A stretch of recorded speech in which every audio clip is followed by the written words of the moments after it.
আপনাদের সামনে Chuadanga bus stand, কাঁচা বাজার। আপনার এখানে মাছটা সব কিছু পাওয়া যায়। আপনার এই সম্পর্কে এখন বক্তব্য দেবেন মিস্টার জাহাঙ্গীর।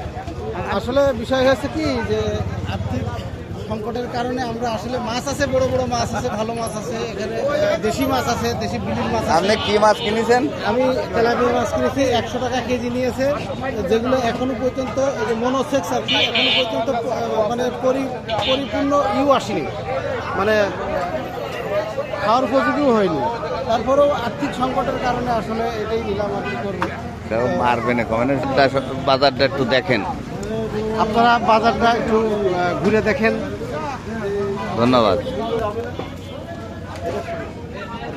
ভাই আমার বাড়িতে রাখতে হচ্ছে, তেলাপিয়া মাছ নেবে না, আপনি আমার টাকা ফেরত দেন। দেখে নেন ও কি করে। বলেন আপনার কি কাজ হয়েছে?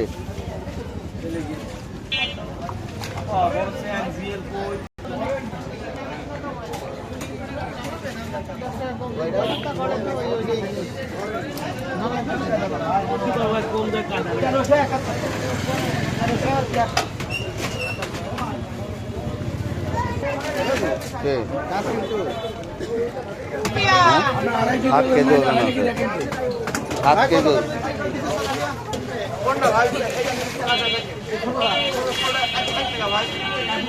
অরিজিনাল কই মনে আছে? কত করে?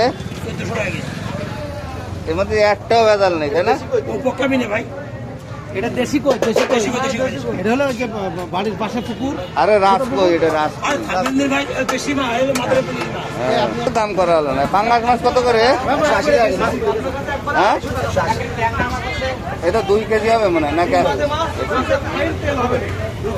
এইখানে কিটা ভুট্টা খাওয়া, একটা পাঙ্গাস বিক্রি করে, ভুট্টা খাওয়া।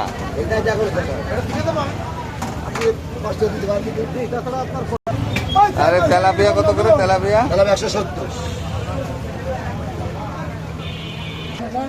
লাউ কত একটা?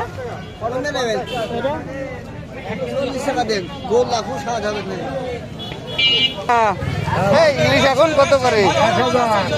1000। 1000। ও যা কিনা আছে ওটাই খাই এবছর, ঠিক আছে? এবছর আবার দেখবে না সিজন ছাড়া তারপরে ইলিশ মাছ পাওয়া যাচ্ছে, এটা তো ধন্যবাদ। আমার বউ ইলিশ মাছ কেনে সবসময়, এবং কোনো ভেজাল নেই। এটা কি সমুদ্রের কি বলে যেন? এটা কাটলে